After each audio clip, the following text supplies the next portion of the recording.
Olá, tudo bem?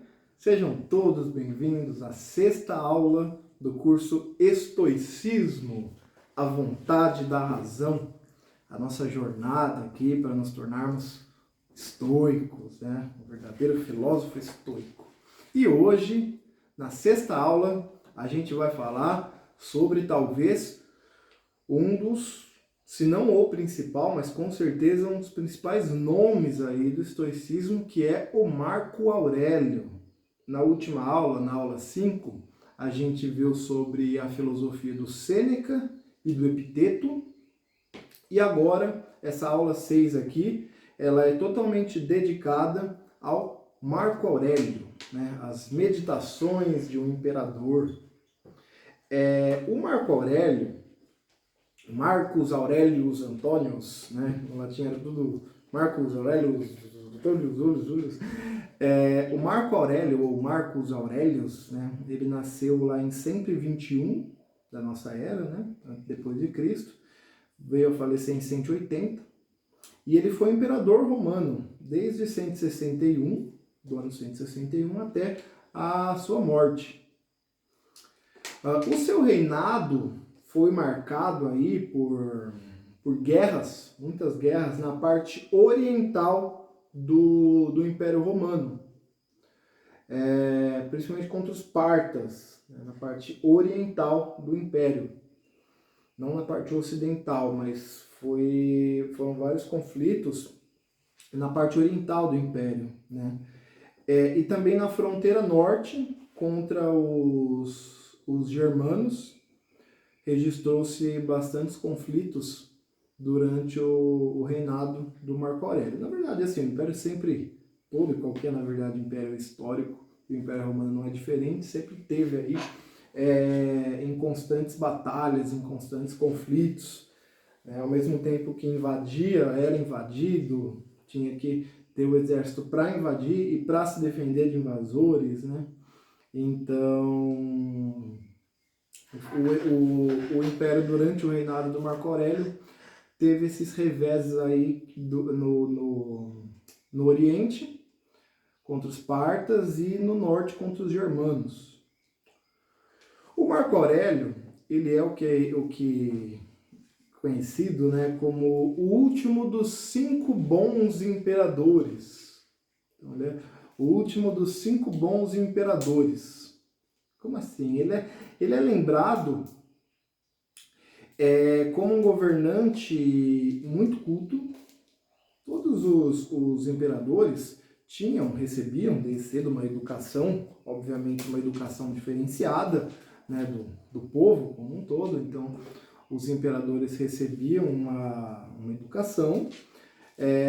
Só que o Marco Aurélio, ele era um homem muito culto, extremamente erudito, extremamente culto, fluente em grego, entre outros saberes, né? Então ele foi um governante muito bem sucedido e culto, né? Então ele dedicou-se aí à filosofia, principalmente a corrente do estoicismo, e onde ele escreveu aí a obra que é lida até hoje, seu magnum opus aí, que é Meditações. São Meditações do Marco Aurélio. Desde criança, o Marco Aurélio, ele se dedicou a buscar a sabedoria através da filosofia, né? Ele integrou a corrente do estoicismo, cujo compromisso, né, vamos dizer assim, era o desenvolvimento de uma moral humana. Tá? O desenvolvimento de uma moral humana. Moral essa que ajuda a distinguir o que é eterno do que é passageiro.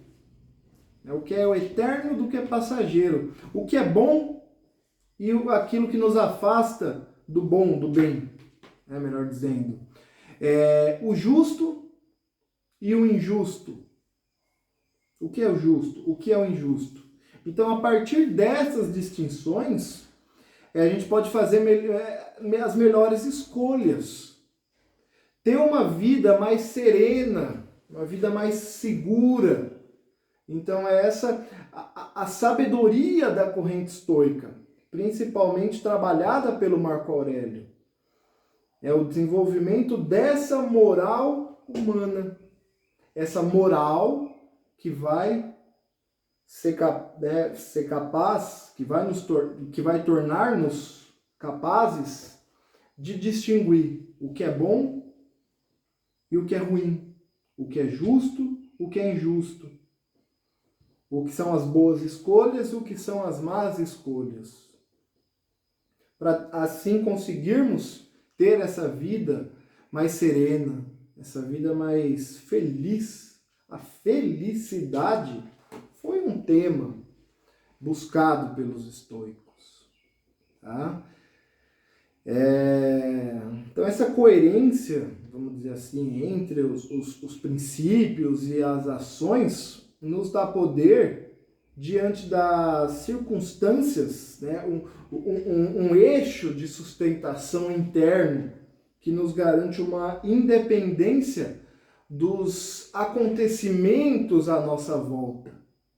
Né? A gente tem esse eixo de sustentação interna que nos garante aí uma independência dos acontecimentos à nossa volta. Ou seja, o famoso preocupamos com aquilo que está ao nosso alcance e não devemos nos preocupar com aquilo que não está ao nosso alcance. Tá? Então, assim, o Marco Aurélio, ele era oriundo aí de uma família nobre, nasceu em Roma, lá em 121, então ele teve várias dificuldades pela posição que ocupava, né? E por querer viver uma vida moral. Então, seu campo de atuação foi Roma, onde foi preciso ele lidar com diversidades de línguas, de religiões, invasões, pestes, traições, né? Ele viveu uma pandemia, que eu vou falar sobre nessa aula, né? Então ele exercitou sua moral nessas dificuldades que se apresentavam. Por quê? Porque talvez, né, a dificuldade de exercitar essa moral para o Marco Aurélio foi talvez mais difícil do que para qualquer outro filósofo, vamos dizer assim. Por quê? Porque o Marco Aurélio, ele ocupava esse cargo de imperador romano, o homem mais importante do império. A gente citou, né, o Sêneca, né, um grande estadista, um homem muito rico, importante, influente, erudito, culto, advogado. Só que nem se compara ao peso, vamos dizer assim, que o Marco Aurélio carregava, por ser o imperador. E talvez isso tenha sido o principal ponto congruente do seu modo de agir, viver e filosofar. Né? Então, as dificuldades que ele tinha por querer viver essa vida moral. Por quê? Porque a gente sabe, se hoje já é assim, lá na Roma Antiga piorou. O governante, ou seja, o imperador, ele tinha que ter uma perspicácia muito apurada a respeito das conspirações, das traições, do jogo político, os conchavos, os conluios entre os senadores, entre os estadistas, né?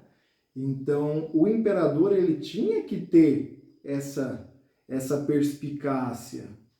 Então, ele não podia ser, vamos dizer assim, bonzinho ao todo, né? Enxergar todo mundo como um anjinho. Ele tinha que ter, porque ele estava rodeado, sempre esteve, de conspiradores, de traidores. Alguns, inclusive, né, chegam até a ficar louco com isso, por exemplo, o Nero, né, entre até outros também, Calígula, a gente vê outros imperadores que, dada a pressão do cargo, do poder, né, eles chegavam a suspeitar até da própria sombra, mandavam matar todo mundo que ele achava que estava conspirando contra, já mandava matar. Então, né, era um cargo o mais importante do império, né, o mais alto, mais nobre, todas as pompas, né, de um imperador, mas ao mesmo tempo carregava um peso muito, muito grande. E isso acabou indo aí em desencontro com a filosofia do Marco Aurélio, de querer buscar uma vida moral, uma vida justa, uma vida virtuosa, em acordo com o que é bom, com o que é justo, com o que é verdadeiro. Né? Então, assim, desde criança ele demonstrava interesse em valorizar os prazeres da alma e não os prazeres do mundo material. Ele sempre buscava reconhecer o lado bom das pessoas, desde jovem, desde criança. Então, o seu avô, o avô do Marco Aurélio, lhe proporcionou ótimos mestres em diversas disciplinas. Tá? Aos 15 anos, ele foi designado pelo prefeito temporário de Roma, como prefeito temporário de Roma, né, com 15 anos. E é diferente, né, o prefeito de imperador, o prefeito mais um administrador regional, então ele já virou esse administrador regional ainda com 15 anos. Aos 17, ele passa a morar no palácio já, que estava sendo preparado para substituir o Adriano, o imperador Adriano. Não da nossa seleção, o outro Adriano. Ele estava sendo preparado para substituir o Adriano imperador. Então, o Marco Aurélio ele permaneceu com uma simplicidade muito grande, uma moral, uma simplicidade que impressionava a todos. Até depois que ele se mudou para o palácio, já sendo preparado, porque, né, um imperador, ele desde muito jovem, desde muito cedo, já era escolhido para ser imperador. Então ele já era preparado, tinha toda a preparação erudita, militar. Ele tinha toda essa preparação e mesmo sendo já sabendo que seria o imperador, seria o homem mais importante do império, do mundo, vamos dizer assim, do mundo romano, já preparado para substituir o Adriano, o Marco Aurélio ele ainda conservava uma simplicidade muito grande. Isso que ele era oriundo de uma família nobre. Ele não veio de uma família humilde, não. Ele foi oriundo de uma família nobre. Mas a sua simplicidade impressionava todo mundo. Todo mundo. Ele sempre buscava ser uma pessoa bondosa, uma pessoa justa, uma pessoa ética, que não era muito bem, não muito bem vista, mas era diferente do que alguém que estava sendo preparado para ser um imperador, né, que num estralar de dedos poderia ter tudo ao seu redor, tudo à sua mão de imediato, banquetes, mulheres, riquezas. Mas ele não, ele desprezava tudo isso, todo o prazer material, porque ele falava que o verdadeiro prazer estava na alma, o verdadeiro prazer estava na virtude. Muito influenciado pelo Sêneca. Marco Aurélio não chegou a conhecer o Sêneca. O Sêneca morreu lá em 65, Marco Aurélio veio a nascer quase 70 anos depois da morte do Sêneca, mas bebeu muito da sua filosofia, porque o Sêneca não era um imperador, mas um homem muito rico, um estadista, de muitas posses, de muito prestígio, também era um homem muito simples. E o Marco Aurélio pega essa característica, que é, eu diria, ouso até dizer, a principal característica estoica. Tá? Desde do surgimento lá com o Zenão, pela influência do cinismo. Porque o estoicismo, ele surgiu, ele veio com uma influência do cinismo do Diógenes. Lógico, o cinismo, ele desprezava os prazeres materiais, as convenções, de um modo muito, muito contundente, né? Até quase que de uma maneira, como que eu vou dizer assim, uma forma de protesto, né? O Diógenes, com o cinismo do Diógenes, né? Morar na rua, morar num barril, alimentar-se de restos, essa forma mais...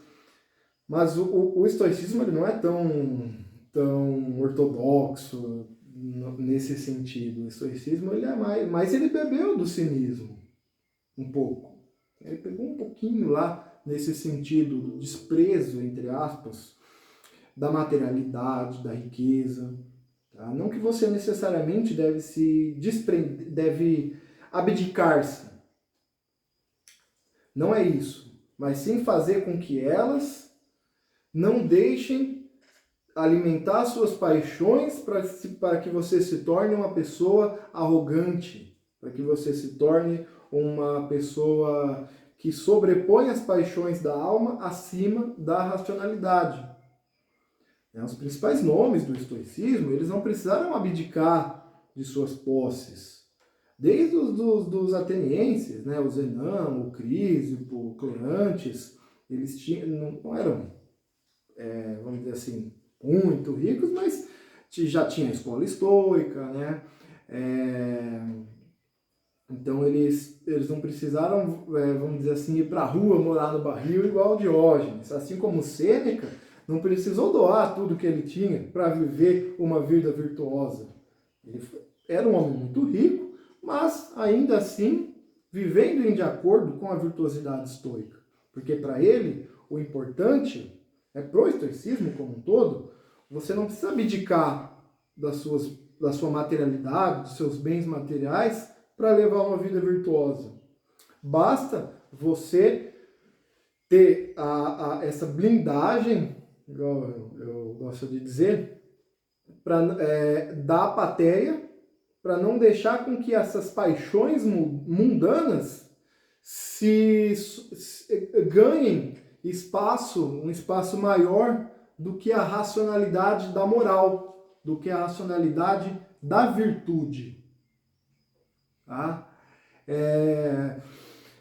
Voltando a falar do Marco Aurélio. O Marco Aurélio, ele, igual eu vinha dizendo, desde muito cedo, ele tinha esse interesse em valorizar os prazeres da alma, e não os prazeres do mundo material, os prazeres do mundo carnal, vamos dizer assim. Ele ocupou vários cargos, o primeiro com 15 anos, já com 15 anos era prefeito de Roma, prefeito quase semelhante ao que a gente conhece hoje, mas mais como um administrador local. Então, com 15 anos já tinha um cargo muito importante, um trabalho muito sério. Veio depois a se casar com a sua esposa, Faustina, teve muitos filhos, bastantes filhos, e ele depois assumiu a administração de Roma. Ele convidou Lúcio, que era um outro, um amigo assim, no sentido de um homem de muita confiança, a ser responsável pelo exército da Roma, onde ele tem, durante a administração do Marco Aurélio, muitas campanhas bem-sucedidas no sentido militar. E o Marco Aurélio, ele governa com muita justiça. Ele foi considerado um dos mais justos dos imperadores, um dos mais... essa sobriedade na administração. isso claramente como um desenvolvimento da própria filosofia estoica. Porque se tem um cargo a se ocupar onde você é facilmente aberto a entregar-se às paixões novamente no sentido, não no sentido romântico, contemporâneo, mas no sentido de sobrepassar a razão, num cargo de imperador, né? Porque você simplesmente está num cargo onde o que você falou está falado, pronto e acabou. Então, num estalar de dedos, você tinha tudo de melhor, tudo do bom e do melhor que Roma podia oferecer, você tinha ao seu redor, né? A melhor comida, a melhor bebida, os melhores vinhos, as melhores roupas, tecidos, temperos, instalações, tudo. E ele governava de uma maneira muito sóbria, de uma maneira muito justa, muito ética, muito pautada na moral, tendo como base a filosofia. Tendo aí como base a filosofia, tá? Talvez o Marco Aurélio ele tenha sido a personificação que mais tenha se aproximado do ideal platônico do rei filósofo. Né? O ideal, quem conhece, o ideal platônico, né, do Platão, do rei filósofo. Talvez o Marco Aurélio ele foi o que mais tenha se aproximado disso. Né? Porque foi um rei, não rei, imperador, não rei, filósofo, né, que governava com os princípios da filosofia. Esse é o diferencial. Havia muitos reis, muitos imperadores que tinham uma educação muito, em sua maioria, claro, recebiam a melhor educação disponível na sua época, e isso baseava-se junto nos princípios, estudos da lógica, da ética, da retórica, da filosofia. Muitos dos reis, que quando recebiam a educação, estudavam a filosofia. Só que o Marco Aurélio, ele não apenas estudou a filosofia, como tornou-se um filósofo e governou com bases na sua filosofia. Então ele não foi um imperador que se tornou filósofo. Ele foi um filósofo que se tornou imperador. Então aí o ponto, né, é importante para a gente entender o porquê que o Marco Aurélio governava com tanto afinco e lealdade à sua filosofia, tendo a filosofia como base. Né? Embora outros reinos, tá, nem tudo são flores, vamos dizer assim, outros reinos eles entendiam essa forma de governar do Marco Aurélio como uma fragilidade. Depois, também, mais de um milênio e meio depois, surgiria o Maquiavel, né, que brilhantemente descreveria isso, mas na época não tinha Maquiavel nenhum, mas a gente já podia ver que essa bondade, falando português claro, essa bondade do Marco Aurélio, esse apreço pela virtude, pelo bom, pelo justo, pelo ético, era visto por muitos, vamos dizer, inimigos, né, por outros reinos, como uma fraqueza, como uma fragilidade, onde o imperador romano ele teria que ser aquele cara temido, né, aquela pessoa maldosa, vamos dizer assim, mas não.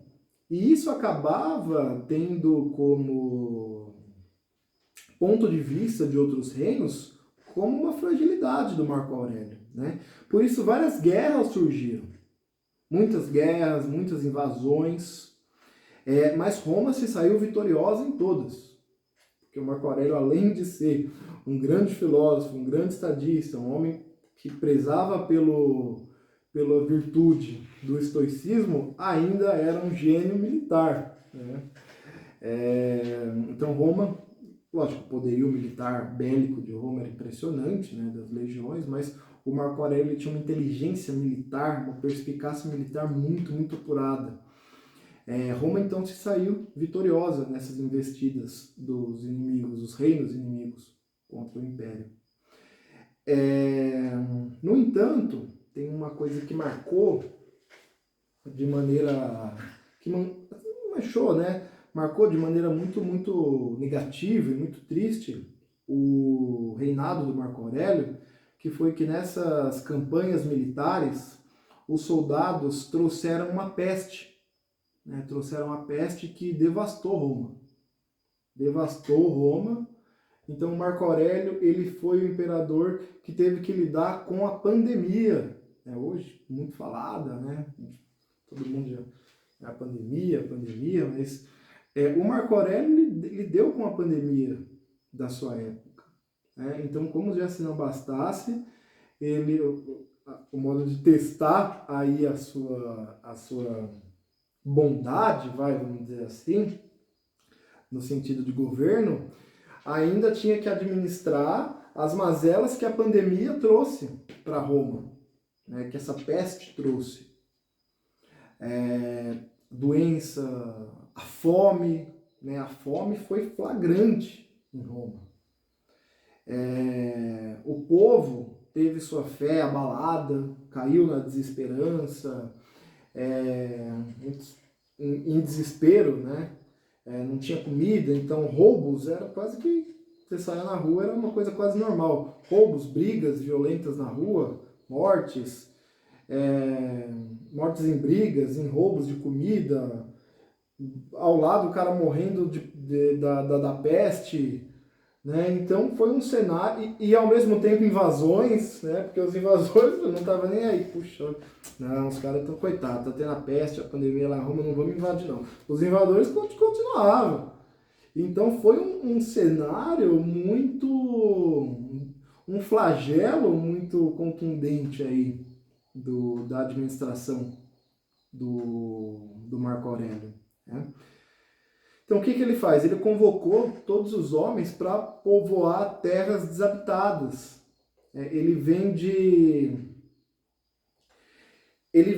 tudo que tinha de precioso no Império, tudo que tinha de precioso, ele vendeu tudo para aumentar, para fortalecer as fronteiras, o armamento das fronteiras, mandou vários homens e mulheres a povoar regiões mais distantes, mais habitadas, criou um exército forte e, assim, a partir de uma disciplina que os seus biógrafos consideravam inabalável, o exército ele foi assim teve uma investida muito grande. Por quê? Porque tava, né, os reinos viam a fragilidade que o Império estava passando, né? E depois, já administrando bem a pandemia da sua época, a medicina era algo precário, né? Totalmente precário. Se na Idade Média, 1000 anos depois, mais de 1000 anos depois, era precária, imagina lá no ano 100 e pouquinho. Quase medicina, tal como conhecemos, não existia praticamente. Então, quando pegou a peste, morreu.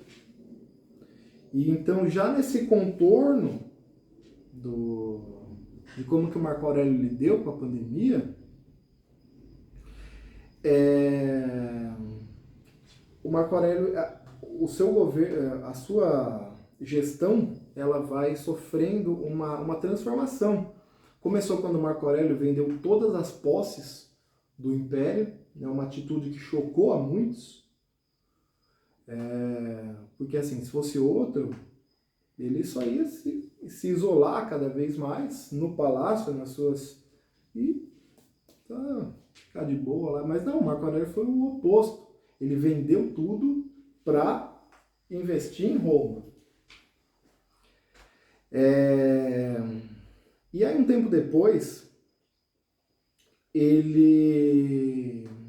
Porque assim, o Lúcio, que era o general do Sêneca, no Império, o Lúcio morreu.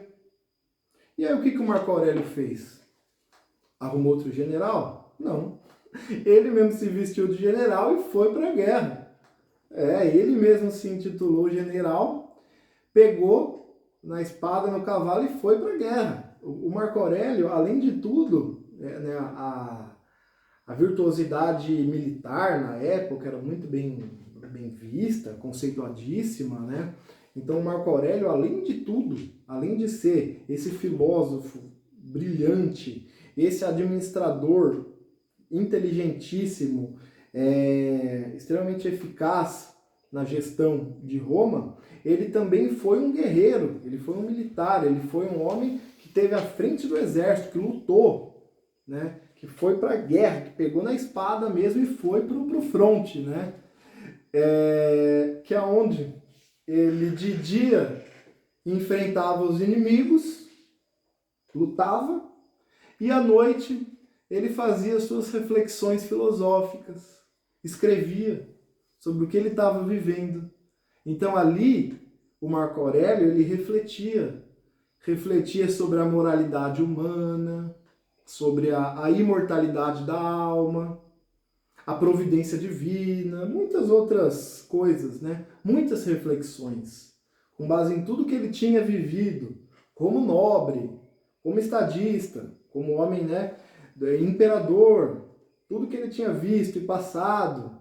E aí depois, em pleno fronte da guerra, nas mazelas da guerra, né? Alguém que sai do bem bom, do conforto do palácio do imperador, com banquetes e tudo que o Império podia oferecer, e vai para a guerra, para a sujeira, para o fronte, é onde ele mais reflete sobre a moralidade humana. Então, muitas outras coisas ele refletiu durante as campanhas militares, quando ele esteve à frente do exército. Providência divina, a imortalidade da alma, ele filosofou bastante, né? E essas reflexões, essa filosofia, posteriormente ficou conhecida aí como as meditações. O livro, tá, pessoal? A gente já está encerrando, só para finalizar. O livro, a obra Meditações do Marco Aurélio, é sem sombra de dúvida uma das principais obras estoicas de todos os tempos. Tá? Isso eu garanto, sem sombra de dúvida. Tá? A gente teve muita produção dos atenienses, Sêneca, Epiteto, mas Marco Aurélio, as meditações do Marco Aurélio, talvez seja uma das, com certeza, se não a principal obra estoica. Tá? Por que eu falo isso? Sabe por quê? Porque quando a gente lê as meditações do Marco Aurélio, quando a gente lê a obra, a gente não está lendo um livro. Mas tem calma. A gente não está lendo um livro que foi escrito para ser publicado, para ser... Não, a gente está lendo nada mais, nada menos do que o diário pessoal do Marco Aurélio. Então, o livro Meditações, que também é um livro maravilhoso, vale muito, muito, muito a pena ser lido. Uma leitura rápida, uma leitura prazerosa, né? Aforismas, coisa bem fluida. As meditações do Marco Aurélio, elas são devaneios, vamos dizer assim, filosóficos, que o Marco Aurélio teve por si só. E que foi anotando, foi escrevendo, foi filosofando. Então, diferente de quando né, se escreve um livro para outro ler, para ser publicado, para ser vendido, um livro para ser comercialmente difundido, né? Vai se descrever com uma certa polidez, com uma certa... Nas meditações, não. Ali era simplesmente o diário pessoal do Marco Aurélio. Ele não tinha a menor ideia, inclusive, que um dia viria a ser publicado as suas meditações. Por isso que ali está a sua mais pura filosofia, tá? Por isso que ali está a sua mais pura filosofia, tá? Aqui na apostila, inclusive, do curso, no capítulo dessa aula, eu separei algumas passagens do livro Meditações, do Marco Aurélio, que vale muito a pena ser lidas e refletidas, e eu vou falar um pouquinho também, eu não quis falar durante a aula porque senão ia estender muito, tá? Mas eu vou falar um pouco sobre a peste antonina, que durou 15 anos, começou lá em 1600 em 165, 1600, eu já estou um milênio, né? Eu vou falar também sobre na apostila, sobre a peste antonina, que foi a pandemia que o Marco Aurélio enfrentou, tá? Que começou lá em 165, em Roma, tá bom, pessoal? Então, eu talvez tenha me excedido um pouquinho, tá? Porque o Marco Aurélio, ele é, sem sombra de dúvida, esse filósofo fascinante. Tá bom, pessoal? Então, muito obrigado, tá bom? A todos que nos acompanharam até aqui. E na próxima aula, a gente vai estar dando continuidade nessa linha de raciocínio, tá? Onde a gente vai ter aí o desenvolvimento mais prático do estoicismo, tá? Nesse princípio, a gente teve mais um apanhado histórico, e aí a partir de agora, onde a gente vai ter contato com alguns conceitos práticos do estoicismo, tá bom, pessoal? Então, muito obrigado, tá bom? A todo mundo que nos acompanhou até aqui. Até a próxima aula. Tchau, tchau!